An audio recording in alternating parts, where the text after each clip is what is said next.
পাঠ করছি জুলাই গণ অভ্যুত্থানের অন্যতম একজন সমন্বয়ক আসিফ মাহমুদ সজীব ভুঁইয়ার লেখা জুলাই মাতৃভূমি অথবা মৃত্যু বইটি।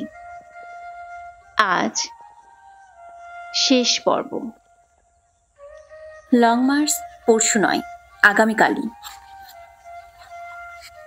4 আগস্ট পরদিনের কর্মসূচি ঘোষণার পর মাঠের পরিস্থিতি বোঝার চেষ্টা করি।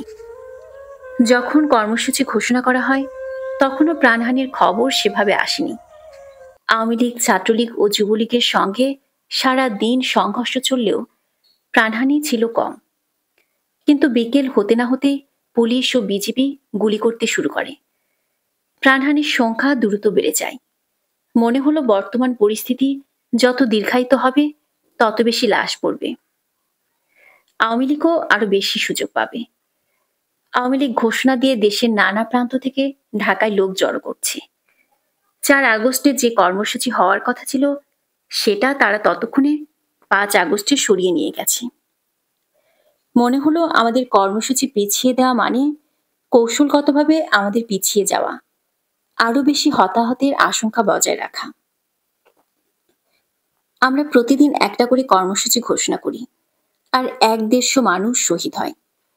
4 আগস্ট বিকেলের দিকে যখন মৃত্যুর সংখ্যা বাড়তে থাকে তখন আমি মার্চ টু ঢাকা কর্মসূচিটা এগিয়ে আনার কথা ভাবি। কাদের, মাসুদ আর রিফাত আমাকে বলছিল বিষয়টা আরেকবার ভেবে দেখা যায় কিনা। সিদ্ধান্ত যে পরিবর্তন করব, নাহিদ ভাইয়ের সঙ্গে তো যোগাযোগ বিচ্ছিন্ন। সেদিন তিনি অনলাইনে আসেন রাত 11টা থেকে 12টার দিকে। এই পরিস্থিতির কারণে যে সিদ্ধান্তগুলো হয় সেগুলো আমি প্রায় একাই নিতে বাধ্য হই। পরের সারির কর্মীরা বলল, মাঠের যে পরিস্থিতি তাতে পরের দিনে লং মার্চের ঘোষণা দিলে সেটা সফল করা সম্ভব। ততক্ষণে বিকেল 4টা কি 5টা বেজে গেছে। মনে হচ্ছিল ওই সময় ঘোষণা দিলে অনেকে ঢাকায় এসে পৌঁছাতেই পারবে না। একটা বড় ভরসা ছিল এই যে ঢাকার জনসংখ্যায় 2.5 কোটির মতো। এমন একটা আন্দোলনে কি অন্তত 50 লাখ লোক নেমে আসবে না? তাহলে তো যথেষ্ট। আমাদের লক্ষ্য ছিল ঢাকার আশপাশের জেলাগুলো। সবার সঙ্গে কথার পর পরিস্থিতি পর্যবেক্ষণ করে আস্থা এলো যে মার্চ টু ঢাকা কর্মসূচিটা 5 আগস্টে দিলেও সেটা সফল করা সম্ভব। মাথায় ভাবনাটা ছিল এরকম: 5 আগস্ট ঢাকা দখল, 6 আগস্ট গণভবন যাত্রা। গণভবন অভিমুখে যাত্রা ব্যর্থ হলে সব শেষ। ওই সিদ্ধান্তটা তাই ভেবেচিন্তে আলাপ আলোচনা করে নেয়ার ব্যাপার ছিল। নাহিদ ভাইয়ের সঙ্গে যোগাযোগ করা গেল না, কোনো ভার্চুয়াল বৈঠকও করা যায়নি। কিছু কথা হলো বাকের, কাদের, মাসুদ, রিফাত, মোয়াজ্জেমের সঙ্গে। এই পরিস্থিতির মধ্যে মার্চ টু ঢাকা একদিন এগিয়ে 5 আগস্টে নিয়ে আসা হলো। ফেসবুকে আমি পোস্ট করলাম, পরিস্থিতি পর্যালোচনায় এক জরুরি সিদ্ধান্ত মোতাবেক মার্চ টু ঢাকা কর্মসূচি 6 আগস্ট থেকে পরিবর্তন করে 5 আগস্ট করা হলো। সবাইকে, বিশেষ করে ঢাকার আশেপাশের জেলাগুলোর মানুষকে ঢাকায় আসার আহ্বান জানানো হলো। 4 আগস্ট আওয়ামী লীগ ঢাকা নিয়ন্ত্রণে ব্যর্থ হলো। সন্ধ্যা থেকে ঘোষণা করা হলো কারফিউ। আমরা কারফিউ ভাঙার ঘোষণা দিলাম। সন্ধ্যার আগে খবর পেলাম কেউ কেউ 2-3 হাজার লোক নিয়ে গণভবনের দিকে যাচ্ছে। এটা ছিল এক ধ্বংসাত্মক ধারণা। 2-3 হাজার লোক নিয়ে গণভবনে যাওয়া মানে একদিকে মানুষগুলোকে মৃত্যুর মুখে ঠেলে দেয়া, অন্যদিকে আন্দোলনেরও মৃত্যু। ভুল করার মতো কোনো অবস্থা তখন ছিল না। প্রস্তুতি ছাড়া 2-2.5 হাজার মানুষ নিয়ে গণভবনে গেলে সেটা ব্যর্থ হয়ে পরদিন সবার মানসিক শক্তি হারিয়ে যেত। অতি দ্রুত কন্ট্যাক্ট পয়েন্ট খুঁজে বের করে তাদের সঙ্গে কথা বললাম। 4 আগস্ট সন্ধ্যায় পুলিশের গুলিতে শাহবাগে 4 জন শহীদ হলেন। আওয়ামী লীগ, ছাত্রলীগ, যুবলীগ সেদিন রাতে ফেসবুকে নানা গুজব ছড়ালো। তারা প্রচার করলো সমন্বয়কদের পালাতে দেয়া যাবে না ইত্যাদি। 4 আগস্ট আমি বাসা থেকে বের হতে পারিনি। এটা সাপে বর হলো।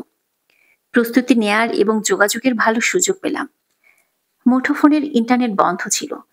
ফোনের এয়ারপ্লেন মোড অন না রাখলে গ্রেফতার হয়ে যাওয়ার একটা আশঙ্কা ছিল। অনলাইনে খোঁজখবর নিচ্ছিলাম। সিদ্ধান্ত নেয়ার জন্য মাঠের পরিস্থিতি বোঝা খুব গুরুত্বপূর্ণ ছিল। মাঠে নেমে পরিস্থিতি বোঝার সুযোগ ছিল না।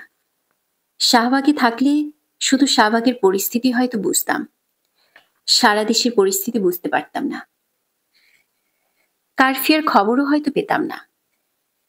4 আগস্ট পরের দিনের কর্মসূচি ঘোষণার পর থেকে কৌশলগত জায়গাগুলোতে যোগাযোগ করতে শুরু করি।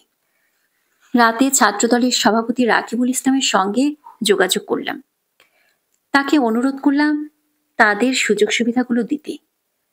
লোকজন এলে বাস, ট্রাক এসব লাগবে। তিনি আমাকে আশ্বস্ত করলেন। ইতিমধ্যে বিভিন্ন জেলা থেকে লোকজনের ঢাকায় আসার খবর পাচ্ছিলাম। সেই রাতে ছাত্র শিবিরের ঢাকা বিশ্ববিদ্যালয় শাখার সভাপতি সাদিক কামের সঙ্গেও যোগাযোগ করি। তাকে ও তার দলকে অনুরোধ করতে বলি যে তারা বিভিন্ন জেলায় এ ধরনের সুবিধাগুলো দেয়। পরে আর এসবের তদারক করার বা খোঁজ খবর নেওয়ার সুযোগ আমার হয়নি। 4 আগস্ট রাত 8টা-9টার দিক থেকে মানুষ ঢাকায় আসতে শুরু করলো। সেই রাতে ছাত্র জনতার মার্চ টু ঢাকা কর্মসূচিতে অংশগ্রহণের জন্য সব রাজনৈতিক, সামাজিক, ধর্মীয় ও সাংস্কৃতিক সংগঠনকে প্রথমবারের মতো প্রকাশ্যে আহ্বান জানানো হয়েছিল। এর আগে এভাবে কোনো আহ্বান জানানো হয়নি। এক দফা ঘোষণার পরও কেন এরকম উন্মুক্ত আহ্বান জানানো হচ্ছে না সেটা নিয়ে কথাবার্তা চলছিল। কিন্তু বিরোধী রাজনৈতিক দলগুলোর পক্ষ থেকে পরিষ্কার কোনো বার্তা পাওয়া যাচ্ছিল না। 27 বা 28 জুলাই বিএনপির মহাসচিব মির্জা ফখরুল ইসলাম আলমগীর বলেছিলেন, আমাদের নেতাকর্মীরা তো কোটা আন্দোলনে নেই, তাদের কেন ধরা হচ্ছে? এ ধরনের বক্তব্যের একটা প্রভাব তো থেকেই যায়। এ কারণে রাজনৈতিক দলগুলোকে উন্মুক্ত আহ্বান জানানোর ব্যাপারে দ্বিধা কাজ করছিল। 5 আগস্ট থেকে দীর্ঘ সময় আন্দোলন চালিয়ে যাওয়ার জন্য আমরা মহাখালী, রামপুরা, বাড্ডা, সায়দাবাদ, মিরপুর 10, মোহাম্মদপুর, গাবতলী, উত্তরা সহ ঢাকার 10টা স্থান নির্ধারণ করি। কোথায় কোন জেলার মানুষ অবস্থান নেবে তাও নির্ধারণ করা হয়। পুরো পরিকল্পনাটা আমরা সাজাই গণভবনকে কেন্দ্র করে। পরিকল্পনা ছিল ওই 10 স্পটে আমাদের 10 জন লোক থাকবে। সে অনুযায়ী 5 আগস্ট আন্দোলনের মূল নেতারা সবাই একসঙ্গে ছিলেন না। যেমন সার্জিস আলম ও হাসনাত আবদুল্লাহ আলাদা আলাদা স্পটে ছিলেন। যে 10 জন আলাদা স্পটে ছিলেন তাদের 10 জনের ফোন নাম্বার 20 থেকে 25 জনের একটা করে গ্রুপে শেয়ার করা হয়েছিল। পরিকল্পনা ছিল ওই 10টা স্পটে মিলিয়ে মানুষের সংখ্যা 50 লাখেরও বেশি হয়ে গেলে সব স্পট থেকে মানুষ একসঙ্গে গণভবনের দিকে রওনা দেবে এবং গণভবনকে চারদিক থেকে ঘিরে ফেলবে। কোনো আক্রমণে না গিয়ে গণভবন ঘেরাও করে ফেলে আলটিমেটাম দেওয়ার পরিকল্পনা করা হয়েছিল।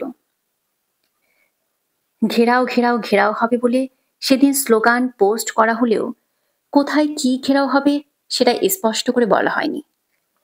গণভবন ঘেরাও করার জন্য পর্যাপ্ত প্রস্তুতির প্রয়োজন ছিল। সেনাবাহিনী গুলি করতে পারে এ জাতীয় সবচেয়ে খারাপ পরিস্থিতি মাথায় রেখে পরিকল্পনা সাজানো হয়।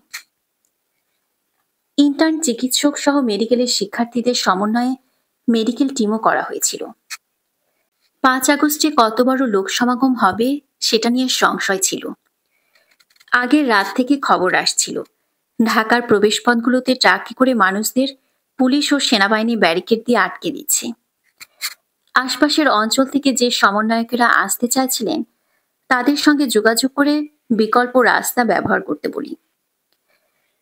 ঢাকায় ঢোকার সময় পুলিশ ও সেনাবাহিনীর বাধায় এগোতে না পেরে ব্যারিকেড পার হওয়ার জন্য গাড়ি থেকে নেমে মানুষ বিভিন্ন জমির আইল দিয়ে ঘুরে এসে আবার সড়কে উঠছিল। 4 আগস্ট সারা রাতেই মানুষের ঢাকায় ঢোকার বিষয়ে খোঁজ রাখছিলাম। সে রাতে বোধ করি দেশের বেশিরভাগ মানুষই উত্তেজনায় নির্ঘুম রাত কাটিয়েছে। কারণ রাত 3টা-4টার দিকেও আমি যখন ফেসবুকে পোস্ট করছিলাম তাতে মানুষের ব্যাপক সাড়া পড়ছিল। ঢাকার বাইরে থেকে যারা আসছেন তাদের থাকা খাওয়ার ব্যবস্থা করা এবং ওয়াইফাই ইন্টারনেট উন্মুক্ত করে দেওয়ার জন্য মানুষের কাছে আহ্বান জানানো হয়। সে আহ্বানে সাড়া দিয়ে অনেকেই লিখেছেন তাদের এলাকা থেকে যারা আসছেন তারা তাদের বাসায় থাকতে পারেন। 5 আগস্টের কর্মসূচি ঘিরে সাভার, নারায়ণগঞ্জ ও গাজীপুরের গার্মেন্টস শ্রমিকদের যুক্ত করতে তাদের সঙ্গেও যোগাযোগ করি। এই দিন আমরা কেন্দ্রীয়ভাবে ঢাকা শহীদ মিনারে সমাবেশ করার কথা বলেছিলাম। 4 আগস্ট রাতে কিছু সংখ্যালঘুর বাড়িঘর ও মন্দিরের উপর আক্রমণ হয়েছে। আমাদের কাছে খবর আসছিল আওয়ামী লীগ এ জাতীয় হামলা করে আন্দোলনকে ভিন্ন একটা রূপ দেওয়ার চেষ্টা করছে। মধ্যরাতে আমরা সংখ্যালঘুদের নিরাপত্তা নিশ্চিত করার আহ্বান জানাই। রাতে মাহফুজ ভাই আর নাহিদ ভাইকে বলি, সরকার পতনের পরে কি হবে, এর একটা রূপরেখা দেওয়া দরকার হবে। আওয়ামী লীগ আন্তর্জাতিক পরিসরে বার্তা দেওয়ার চেষ্টা করছিল যে উচ্ছৃঙ্খল জনতা এসব করছে, এরা শেখ হাসিনার পতন ঘটাতে এবং নৈরাজ্য করতে এসেছে। মাহফুজ ভাইকে আমি একটা ঘোষণাপত্র দেওয়ার কথা বলি। মাহফুজ আলম বলছিলেন, এখন ঘোষণাপত্র না দিয়ে কিছু পয়েন্ট দেয়া যেতে পারে। ঘোষণাপত্র হিসেবে দেয়া যেতে পারে এমন কিছু পয়েন্ট তিনি আমাকে বললেন। পয়েন্টগুলো লিখে আমি মাহফুজ ভাইকে পাঠাই। মাহফুজ ভাই ও ভুইয়া মোহাম্মদ আসাদুজ্জামান সেটা সম্পাদনা করে আমাকে ফেরত পাঠান। ভোর 3-4টার দিকে সেটা আমি ফেসবুকে পোস্ট করি। ওই পোস্ট ছিল এরকম: 1, ছাত্র নাগরিক অভ্যুত্থানের সফলতা সাপেক্ষে কিছু নীতিগত সিদ্ধান্তের ভিত্তিতে নতুন বাংলাদেশ গঠন হবে। জরুরি অবস্থায় সামরিক শাসন কিংবা এমন কোনো ব্যবস্থা যা ফ্যাসিবাদকে সার্ভ করে তা ছাত্র জনতা মেনে নেবে না। 2, ছাত্র নাগরিক অভ্যুত্থানের নেতৃত্বই হবে অন্তর্বর্তীকালীন সরকারের অন্যতম অংশীদার। নতুন বাংলাদেশ গঠনে ছাত্র জনতার আশা আকাঙ্ক্ষার প্রতিফলন নিশ্চিত করাই হবে তাদের মূল দায়িত্ব। 3, গত 16 বছরের ফ্যাসিবাদী সরকার ও এর সুবিধাভোগী ব্যতীত সুশীল সমাজ ও রাজনৈতিক নেতৃত্বের প্রতিনিধিত্ব নিশ্চিত করা হবে। সবাইকে নিয়ে একটা অন্তর্বর্তীকালীন সরকার গঠিত হবে। 4, অন্তর্বর্তীকালীন সরকারের প্রথম দিনে 16 বছরে অন্যায়ভাবে আটককৃত রাজবন্দীদের মুক্তির আদেশ দেয়া হবে। 5, ফ্যাসিবাদের সময়ে সংঘটিত ছোট বড় সব রাজনৈতিক হত্যাকাণ্ডের বিচার নিশ্চিত করা হবে। এটা ঘোষণাপত্র না হলেও ঘোষণাপত্রের মতো কিছু পয়েন্ট এতে ছিল। আওয়ামী লীগের পতনের পর আমাদের মাথায় ছিল একটি অন্তর্বর্তীকালীন জাতীয় সরকারের ধারণা। সেটা জাতীয় সরকার হবে নাকি বিপ্লবী সরকার তা নিয়ে নিজেদের মধ্যে আলোচনা চলতে থাকে। এখন অনেকে বিপ্লবী সরকারের কথা বললেও সে সময়ের বাস্তবতা পরিস্থিতির মধ্যে এ বিষয়ে অনেকেই দ্বিধান্বিত ছিল। আমরা তো কোনো সশস্ত্র বিপ্লব করিনি, কোনো বিপ্লবী ঘোষণাপত্রের ভিত্তিতে মানুষ রাজপথে নামেনি। সেই বাস্তবতার নিরিখে বিপ্লবী সরকার করার সুযোগ ছিল কম। তবে একটি গ্রহণযোগ্য ও অপেক্ষাকৃত শক্তিশালী সরকারের ভাবনা থেকে অন্তর্বর্তীকালীন জাতীয় সরকারের ধারণার পক্ষে মতামত আসে। রাজনৈতিক দলের 50% এবং সুশীল সমাজ ও শিক্ষার্থীদের 50% প্রতিনিধিত্ব মিলিয়ে সেরকম একটি সরকার গঠন পরিকল্পনা আমরা ভাবি। ফ্যাসিবাদী সরকার ও তাদের সুবিধাভোগীরা ছাড়া অন্য সবাই সেই সরকারে থাকবেন। সরকার গঠন নিয়ে এ ধরনের চিন্তাভাবনা করা হলেও আওয়ামী লীগের পতনের বিষয়ে তখনও আমরা নিশ্চিত ছিলাম না।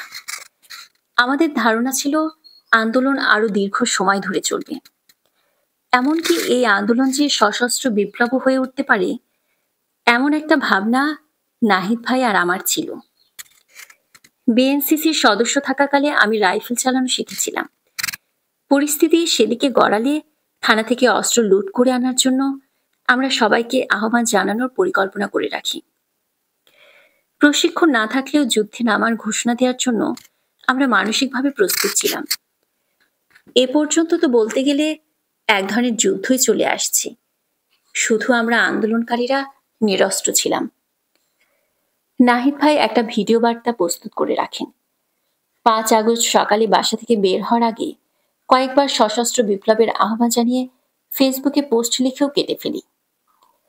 নিজের কাছে বিষয়টা নিয়ে সুনিশ্চিত হতে পারছিলাম না, কারণ ওই দিনই এরকম পোস্ট দেওয়ার পর সরকার একটা ক্র্যাকডাউন করে সফল হয়ে গেলে আমাদের নিশ্চিতভাবে দেশদ্রোহী বলে আখ্যায়িত করবে। 5 আগস্ট সকালে বাসা থেকে বের হওয়ার আগে কয়েকবার সশস্ত্র বিপ্লবের আহ্বান জানিয়ে ফেসবুকে পোস্ট লিখেও কেটে ফেলি। নিজের কাছে বিষয়টা নিয়ে সুনিশ্চিত হতে পারছিলাম না, কারণ ওই দিনই এরকম পোস্ট দেওয়ার পর সরকার একটা ক্র্যাকডাউন করে সফল হয়ে গেলে আমাদের নিশ্চিতভাবে দেশদ্রোহী বলে আখ্যায়িত করবে। নানা কিছু মিলিয়ে এই পোস্ট আর দেয়া হয়নি। ৩৬ জুলাই। ৫ আগস্ট সকাল থেকে মানুষেরা যার যার মতো করে রাস্তায় নেমে পড়েছিল।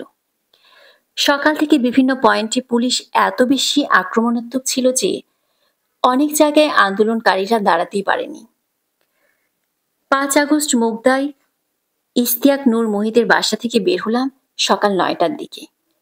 আমি, মোয়াজ্জেম আর বাকের সিএনজি নিয়ে বের হলাম।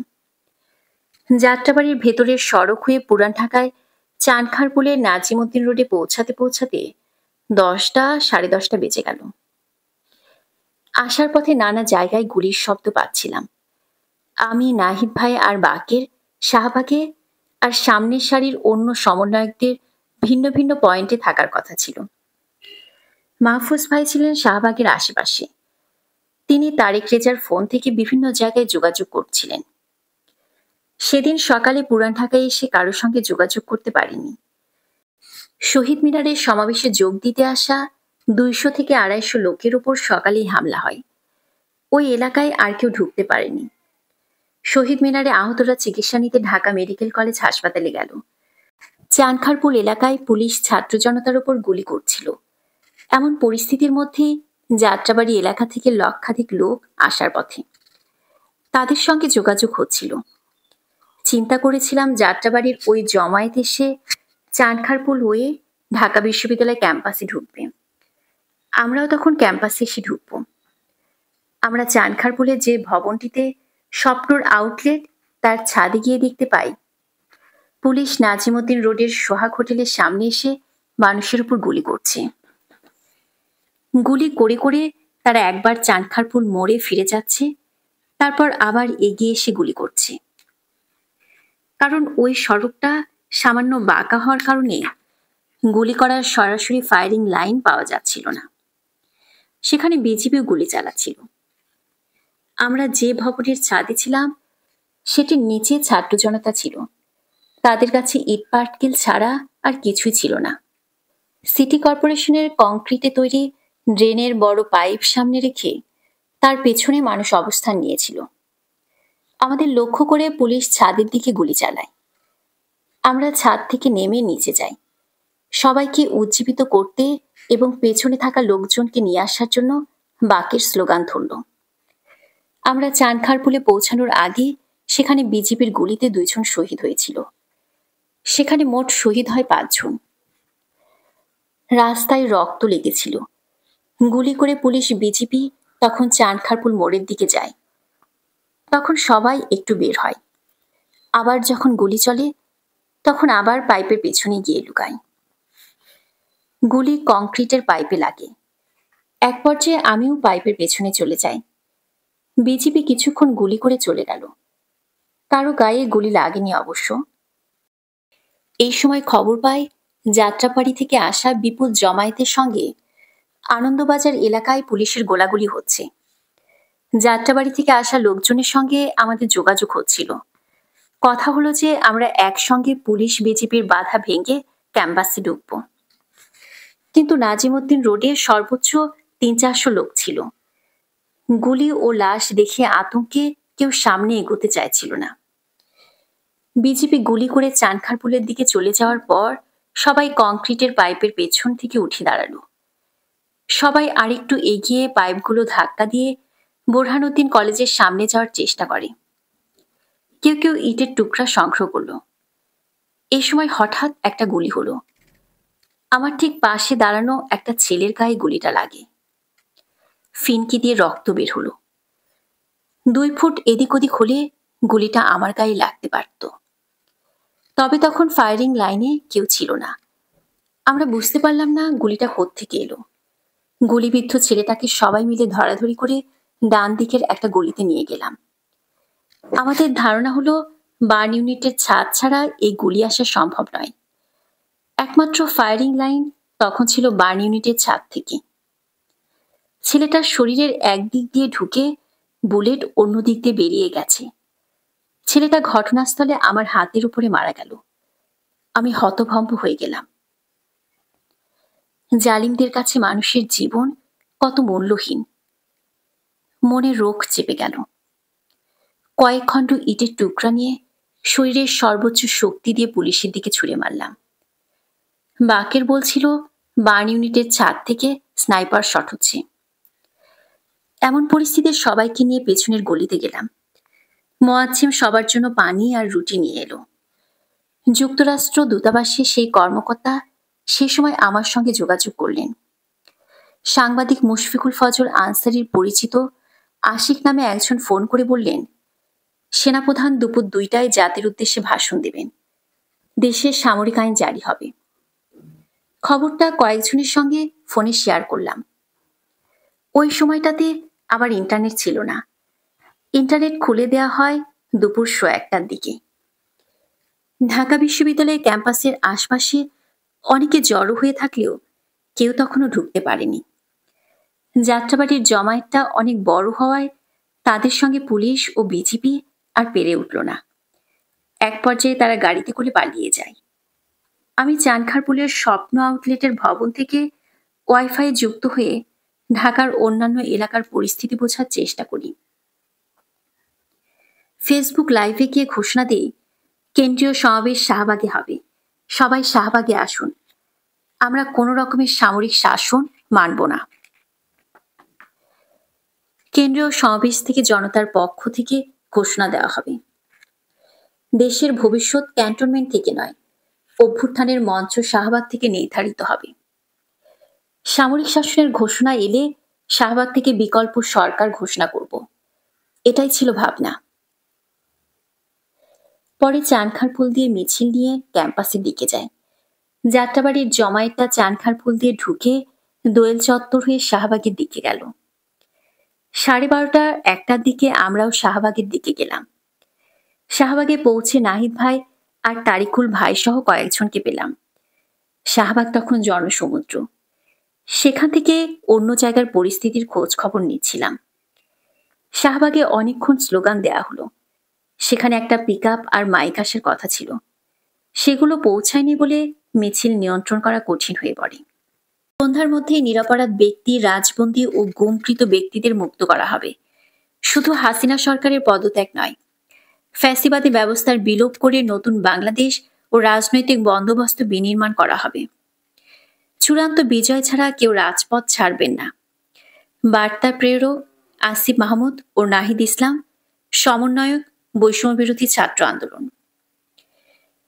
আমাদের মিছিলের বড় অংশটা সংসদ ভবন প্রাঙ্গণে ঢুকলো, আরেকটা অংশ গেল গণভবনের দিকে। খবর এলো মানুষ গণভবনে ঢুকে পড়েছে। গণভবন দখল হয়ে গেছে। সংসদ ভবন এলাকায় অনেক মানুষের মধ্যে পড়ে গেলাম। সংসদ ভবনের সামনের সিঁড়িতে দাঁড়িয়ে আমি আর নাহিদ ভাই বক্তব্য দিলাম। 5-6 হাজার মানুষ আমাদের বক্তব্য শুনল। সেখানে আমি, নাহিদ ভাই আর বাকের ছাড়াও আরো ছিলেন আরিফুল ইসলাম আদিব, তারিকুল ইসলাম। আমরা ভাবছিলাম এরপর কি।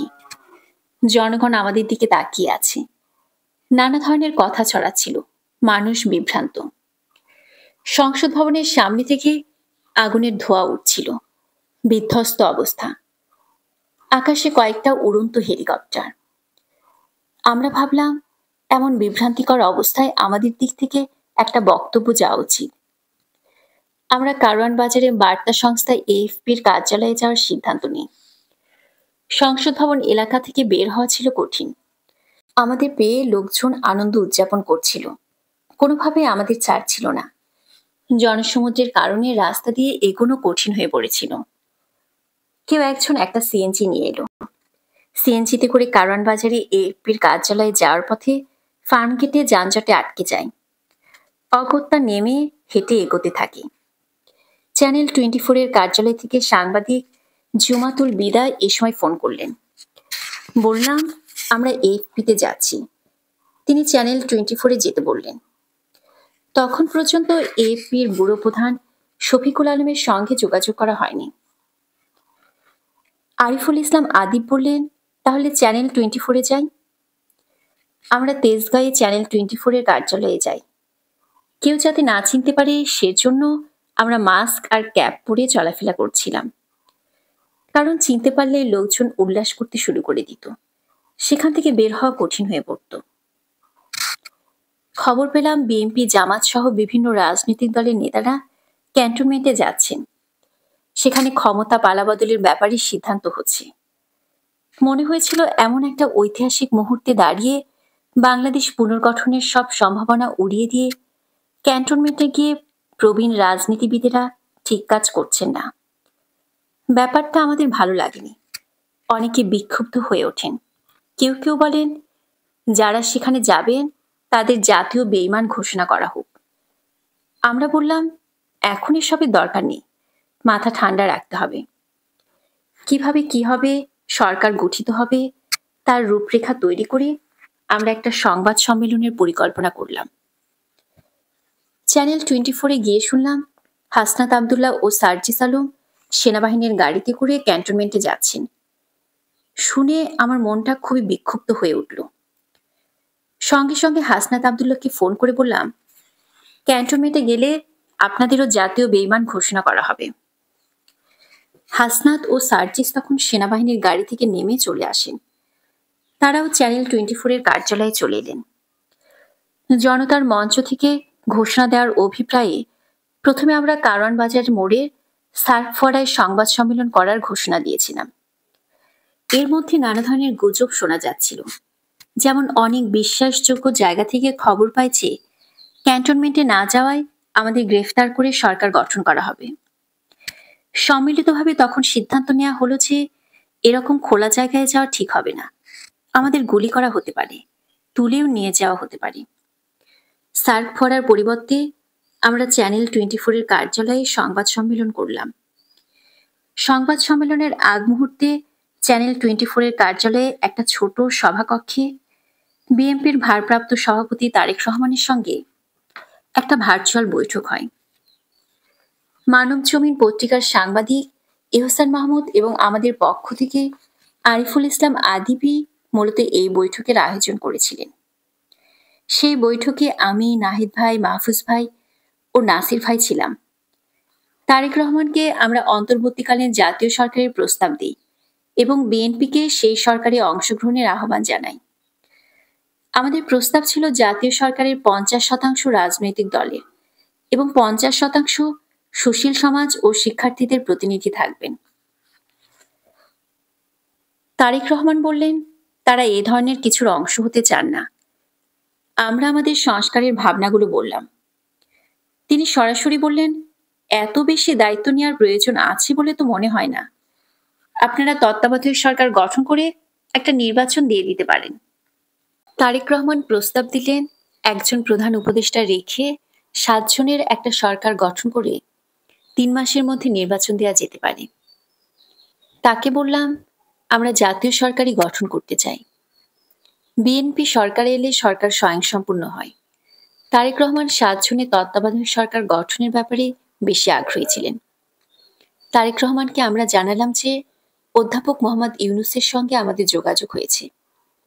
কোনো সিদ্ধান্ত ছাড়াই তারেক রহমানের সঙ্গে বৈঠকটা শেষ হয়। পরে এহসান মাহমুদ আর আরিফুল ইসলাম আদিবকে কিছুটা ক্ষুব্ধ স্বরে বললাম, আমাদের পরামর্শ না নিয়ে তারা কেন এমন একটা বৈঠকের আয়োজন করলেন। আমরা বিএনপির মনোভাব বুঝে গেলাম। তারা জাতীয় সরকারে আসবে না।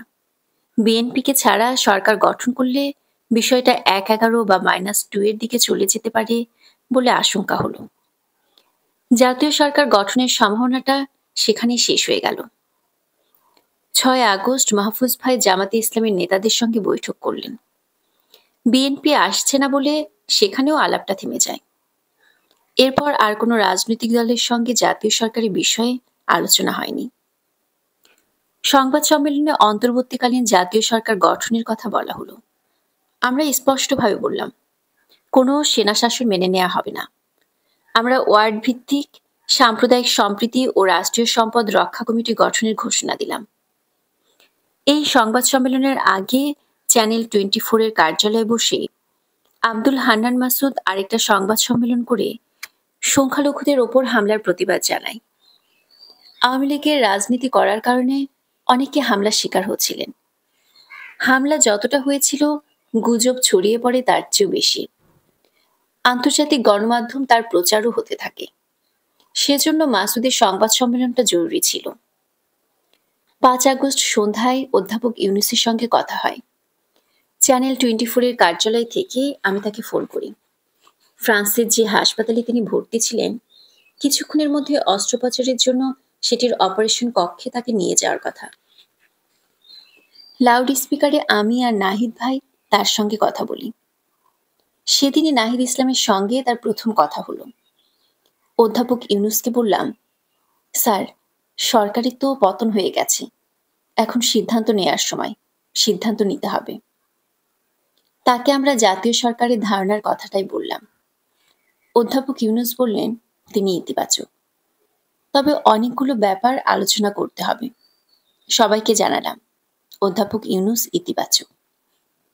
5 আগস্ট রাতে চ্যানেল 24 এর কার্যালয় থেকে বের হয়ে প্রথমে আমরা ঢাকা বিশ্ববিদ্যালয় ক্যাম্পাসে গেলাম। কার্জন হল এলাকায় একজন শিক্ষকের সহায়তায় আমরা একটা বিভাগের কনফারেন্স কক্ষে বসি। সেখানে বসে ফেসবুকে পোস্ট করে সংখ্যালঘুদের নিরাপত্তা নিশ্চিত করার আহ্বান জানাই। রাতে বিভিন্ন জায়গায় ডাকাতির খবর পাওয়া যাচ্ছিল। এসব ব্যাপারে সবাইকে সতর্ক এবং রাজপথে থাকার জন্য আহ্বান জানানো হয়। চূড়ান্ত বিজয় না আসা পর্যন্ত সবাই যাতে রাজপথে থাকে এবং বিভিন্ন জায়গা থেকে যারা ঢাকা এসেছে তারা যাতে ঢাকাতেই থাকে, আমরা সে আহ্বানও জানাচ্ছিলাম।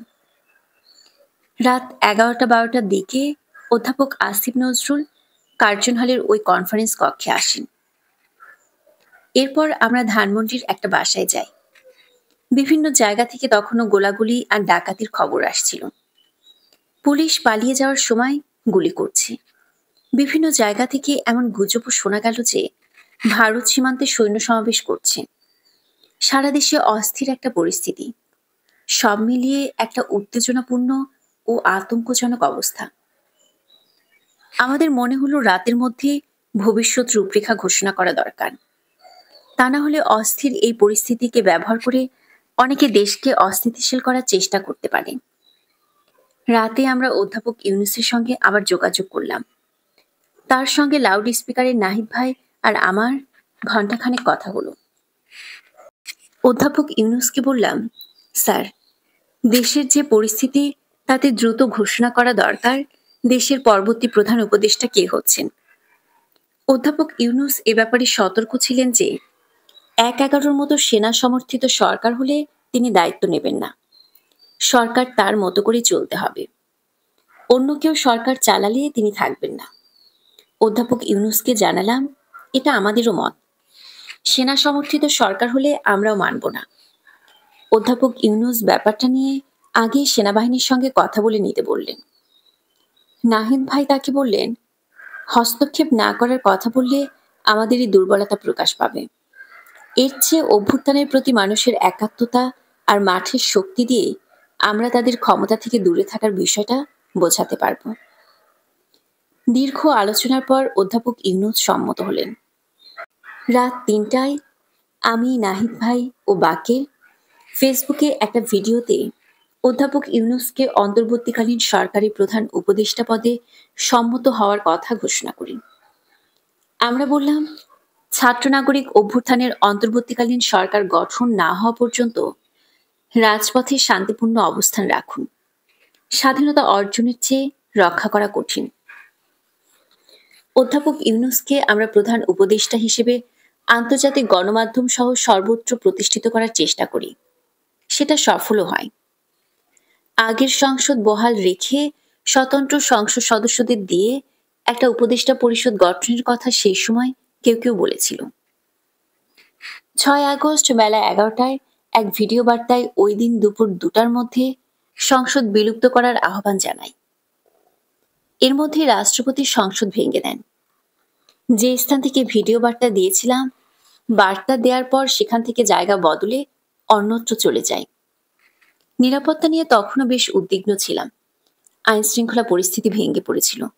যে কোনো কিছুই ঘটার আশঙ্কা ছিল। রাষ্ট্রপতির সংসদ ভাঙার ঠিক আগে সেনাবাহিনীর প্রধান জেনারেল ওয়াকারুজ্জামানের একজন ব্যক্তিগত কর্মকর্তার সঙ্গে আমার যোগাযোগ হয়। তিনি বললেন, সেনাপ্রধান আমাদের সঙ্গে কথা বলতে চান। কিছুক্ষণ পরে সেনাপ্রধানের সঙ্গে কথা হয়।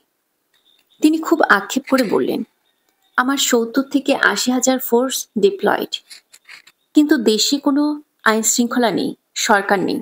আপনারা আসুন, আপনাদের সঙ্গে বসি, শুনি আপনারা কি বলতে চান। সেনাপ্রধান আমাদের ক্যান্টনমেন্টে ডাকলেন। আমরা বললাম, ক্যান্টনমেন্টে যাব না, হতে পারে কেন্দ্রীয় শহীদ মিনার বা ঢাকা বিশ্ববিদ্যালয়, আপনাদের সঙ্গে কোনো খোলা জায়গায় বসতে পারি। সেনাপ্রধান বললেন, খোলা জায়গায় তো নিরাপত্তার ব্যাপার আছে, কখন কি ঘটে বলা যায় না। তিনি বললেন, বঙ্গভবন একটা জায়গা হতে পারে, আপনারা আসুন, আমরা একটা গাড়ি পাঠাই। ৬ আগস্ট সন্ধ্যায় আমরা ১৫ জনের মতো বঙ্গভবনে গেলাম। এরই মধ্যে বিভিন্ন গণমাধ্যম অধ্যাপক ইউনূসের সঙ্গে যোগাযোগ করতে শুরু করেছে। তিনি বললেন, শিক্ষার্থীরা এত ত্যাগ করতে পারলে আমারও কিছু দায়িত্ব আছে। কথা ছিল বঙ্গভবনের রাষ্ট্রপতি এবং ৩ বাহিনীর প্রধানের সঙ্গে আমরা বসব। দেশে নৈরাজ্যকর পরিস্থিতি থাকার কারণে আলোচনার জন্য আমাদের বঙ্গভবনে যেতে হয়েছিল। বঙ্গভবনে যাওয়ার আগে ১১ জনের একটা উপদেষ্টা পরিষদের তালিকা তৈরি করা হয়। ৫ আগস্ট রাজনৈতিক দলগুলোর আমাদের সঙ্গে কোনো আলাপ আলোচনা না করে ক্যান্টনমেন্টে যাওয়াটা ছিল বড় একটা ভুল। রাজনৈতিক দলগুলো বুঝে বা না বুঝে সেখানে গিয়ে ক্ষমতাকে একরকমভাবে ক্যান্টনমেন্টের দিকে নিয়ে যান। আলোচনার অংশীজন হতে গিয়ে অভ্যুত্থানের সরকার বা জাতীয় সরকার গঠনের ধারণা একরকমভাবে করে দেওয়া হয়েছিল। আমরা একেবারে স্পষ্ট যে রাজনৈতিক দলগুলোর নেতাকর্মীরা এই অভ্যুত্থানের সঙ্গে ছিল। ১৬ বছরের নিপীড়নের জবাব দেওয়ার জন্যই তারা ছিল। অনেক নেতাকর্মী শহীদ ও আহত হয়েছে। রাজনৈতিক নেতাকর্মীদের অংশগ্রহণ ছিল বলেই সরকারের পতন সম্ভব হয়েছে। লড়াইগুলোতে তারাই গুরুত্বপূর্ণ ভূমিকা পালন করেছে। কিন্তু রাজনৈতিক দলগুলোর নীতি নির্ধারকদের নিয়ে আমার মধ্যে সংশয় ছিল। ৫ আগস্টের আগে তারা একবারও পরিষ্কার বার্তা দেননি যে তারা এক দফার পক্ষে কিনা। এক দফার পক্ষে সরাসরি আনুষ্ঠানিক অবস্থান না নিলেও ৫ আগস্ট ক্যান্টনমেন্টে তাদের আলোচনায় যোগ দেওয়াটা আমাদের কাছে সন্দেহজনক বলে মনে হয়েছে। সেনাবাহিনী বৈঠক ডেকেছিল ৫ আগস্ট বেলা ১১টায়। তখনও শেখ হাসিনা পালিয়ে যাননি। শেখ হাসিনার পতন হওয়ার আগে বৈঠক ডাকার অর্থ কি? বিষয়টা এমন ছিল যে বেলা ১১টা থেকে ২-৩ ঘন্টা বৈঠক শেষে সেনাপ্রধান ভাষণ দেবেন। বিভিন্ন জায়গায় গোলাগুলির কারণে রাজনৈতিক নেতারা ক্যান্টনমেন্টে পৌঁছান দুপুর ২টার দিকে। ২ ঘন্টা আলোচনার পর বিকেল ৪টায় সেনাপ্রধান বক্তব্য দেন। আলোচনা হওয়ার কথা ছিল ১১টা থেকে, যখন শেখ হাসিনার পতন হয়নি। ওই বৈঠকে থাকা অনেকের মাধ্যমে এ বিষয়ে পরে নিশ্চিত হয়েছি।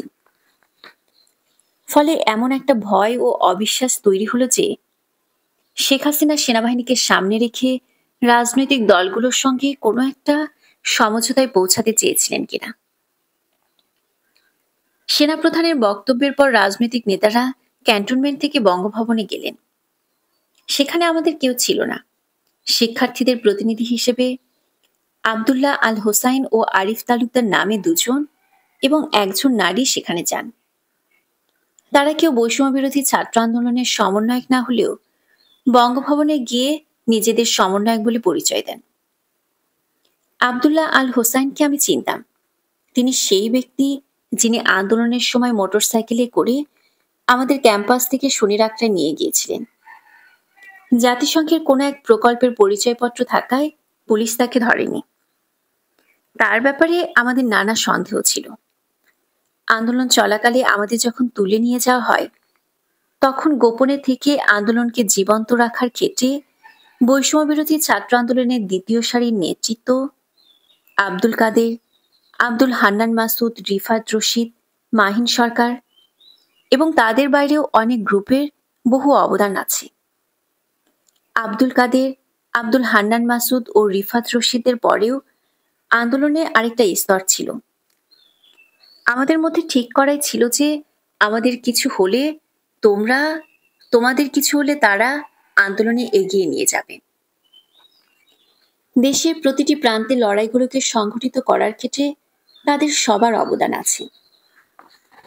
সারা দেশে এই অভ্যুত্থানের সংগঠক ছিল 5 লাখের মতো মানুষ। তাদের কেউ বিভিন্ন রাজনৈতিক দলের সদস্য, কেউ আবার একেবারে সাধারণ মানুষ। 5 আগস্ট কোটিখানেক জনগণ ঢাকার রাজপথে নেমেছিল। শনি রাকড়া থেকে যেদিন আমি গুলশানের দিকে যাই, সেদিন দোকানপাট বন্ধ ছিল, কমপ্লিট শাটডাউন চলছিল। একটা দোকানের শাটার ছিল অর্ধেক নামানো। দোকানদারকে গিয়ে জিজ্ঞেস করলাম, ভাই, দোকানপাট সব বন্ধ কেন? তিনি বললেন, ভাই, ছাত্ররা ডাক দিচ্ছে শাটডাউন করার জন্য, আমরা শাটডাউন করতেছি, কিন্তু জরুরি জিনিসপত্র নেয়ার জন্য একটু খোলা রাখছি। মানুষ রান্না বান্নার জন্য মুদি জিনিসপত্র নেয় তো। তখন মনে হয়েছিল এই মানুষগুলো সেভাবে জানেও না, হয়তো অনলাইনে বা টিভিতে দেখেছে যে কমপ্লিট শাটডাউনে সবকিছু বন্ধ রাখার ঘোষণা দেওয়া হয়েছে, আর সেটা তারা স্বতঃস্ফূর্তভাবে পালন করছে। এই স্বতঃস্ফূর্ত অংশগ্রহণে আন্দোলনকে সফল করেছিল। প্রথম দিকে আমরা অনেকটা স্বতঃস্ফূর্তভাবে নেতৃত্বের সামনের সারিতে উঠে এসেছিলাম। আমাদের রাজনৈতিক বোঝাপড়া আর পূর্ব অভিজ্ঞতা হয়তো অর্থপূর্ণ ভূমিকা রেখেছে। কোটা সংস্কার থেকে আন্দোলনটি সরকার পতনের এক দফার দিকে নিয়ে যাওয়ার অভিযাত্রা আমাদের দীর্ঘ বোঝাপড়া এবং ফ্যাসিবাদের বিরুদ্ধে দীর্ঘ লড়াইয়ের ফলাফল। কত রাতে যে আমরা ঘুমাতে পারিনি দুশ্চিন্তায়, কত নির্ঘুম রাত কেটে গেছে আলোচনার টেবিলে, কত সহযোদ্ধা যে আমাদের সঙ্গ দিয়েছে তার কোনো ইয়ত্তা নেই। বিশ্ববিদ্যালয়ে পড়তে এসে 8-10 জনের মতো সরকারি চাকরির দিকে না ঝুঁকে প্রথম বর্ষে বেছে নিয়েছিলাম রাজনীতি। কোনো লোভে নয়, অন্যায়ের প্রতি ক্ষোভে। একাধিক মামলার আসামি হয়েছি, কারাবরণ করেছি, নিরাপত্তা ছিল না, একাধিকবার হামলার শিকার হয়েছি। মাঝে মধ্যে মনে হয়েছে সব ছেড়ে ছুড়ে 9টা 5টার অফিস আর নিরাপদ জীবন বেছে নিলেই ভালো। পরক্ষণে মনে হয়েছে থাকি, লড়ি যতদিন পারি, হয় মাতৃভূমি নয়তো মৃত্যু। ক্ষেত্র তো প্রস্তুতি ছিল। মানুষের মধ্যে এই ঐকমত ছিল যে শেখ হাসিনাকে ক্ষমতায় থাকতে দেওয়া যাবে না। এটা মানুষের মনে আরো বেশি করে গেঁথে গিয়েছিল আন্দোলনের প্রথম পর্যায়ে 3 শতাধিক মানুষের হত্যাকাণ্ডের পর। ঐকমত মানুষের মধ্যে ছিল, কিন্তু সেটাকে সংগঠিত করে এগিয়ে নিয়ে যাওয়া সম্ভব হয়েছিল আমাদের অনেকের বহুদিনের রাজনৈতিক বোঝাপড়া ও ফ্যাসিবাদ বিরোধী লড়াইয়ের কারণে। 7 জানুয়ারির নির্বাচনের পরে শেখ হাসিনার পতন অসম্ভব বলে মনে হতো। সেই নির্বাচনের পর চূড়ান্ত ক্ষমতার চর্চা শুরু হয়ে যায়। বুয়েটে ছাত্র রাজনীতি ফিরিয়ে আনা থেকে শুরু করে কোটা পুনর্বহাল করা ছিল তারই নমুনা। আমাদের দীর্ঘ লড়াইয়ের অর্জনগুলো ধূলিসাৎ হয়ে যাচ্ছিল। তারপরও আন্দোলনের একদম শুরুর দিকে বাকেরকে বলেছিলাম, এই আন্দোলন থেকে সরকার পতনের দিকে যাওয়ার সম্ভাবনা যদি 0.01% থাকে, তবুও সেদিকে এগিয়ে যাব। সেই তাড়নাটা আমাদের মধ্যে সবসময় ছিল। আমাদের রাজনীতির সাধারণ বোঝাপড়াই ছিল হাসিনার পতন। ফ্যাসিবাদ বিরোধী বিভিন্ন ছাত্র সংগঠনও গুরুত্বপূর্ণ সহায়ক ভূমিকা পালন করে। এর আগের আন্দোলনগুলোতে যেভাবে বঙ্গবন্ধুর বাংলায়, শেখ হাসিনার বাংলায় ইত্যাদি স্লোগান উঠত, এবারের আন্দোলনে তা পরিহারের চেষ্টা করা হয়েছে। আগের আন্দোলনে ছাত্রলীগকেও কাছে টানা বা কিছুটা সংস্পর্শে রাখার প্রচেষ্টা ছিল। এবারে তা করা হয়নি। হল থেকে শিক্ষার্থীদের আন্দোলনে আসতে যখন বাধা দেওয়া হয়েছে, সেটা এড়িয়ে না গিয়ে আমরা মিছিল নিয়ে হলের সামনে গিয়েছি। সামাজিক যোগাযোগ মাধ্যমেও কড়া বার্তা দিয়েছি। আপোষকামিতার বদলে ফ্যাসিবাদের বিরুদ্ধে আপোষহীনতাই এই আন্দোলনকে সামনে এগিয়ে নিয়েছিল। গুলশানের গলিতে দেখেছি সুট্টায় পড়া ধর্নাঢ্য ব্যক্তি আর করাইল বস্তির নিম্নবিত্ত এক সারিতে দাঁড়িয়ে পুলিশের গুলির সামনে লড়াই করেছে। কোটা সংস্কারের আন্দোলন ছোট ক্যাম্পাস থেকে পাড়া মহল্লা, গ্রামে গঞ্জে দেশের সর্বত্র বৃহত্তর আন্দোলন হয়ে ছড়িয়ে পড়েছিল। শিক্ষক, শিল্পী, বস্ত্র শ্রমিক, রিকশাওয়ালা, জেলে, তাঁতি, হিন্দু, মুসলিম, খ্রিস্টান, পাহাড় সমতল, নারী পুরুষ, কিশোর কিশোরী, বৃদ্ধ বৃদ্ধা, সব শ্রেণী পেশার মানুষের একাত্মতায় মাত্র ৩৬ দিনে ১৬ বছরের চেপে বসা ফ্যাসিস্ট সরকার প্রধান দেশ ছেড়ে পালাতে বাধ্য হন। আগামীর বাংলাদেশ সবার, শুধু ফ্যাসিবাদীরা ছাড়া। বাংলাদেশের মানুষ বুক চিতিয়ে লড়াই করেছে পুরনো কাঠামোর অস্তিত্ব বিলোপ করে নতুনত্বের পথে যাত্রা করার জন্য। জুলাই গণ অভ্যুত্থানের মতো নতুন বন্দোবস্ত বাস্তবায়নে সবাই আবার কাঁধে কাঁধ মিলিয়ে লড়াই করবে যে কোনো সংকটে।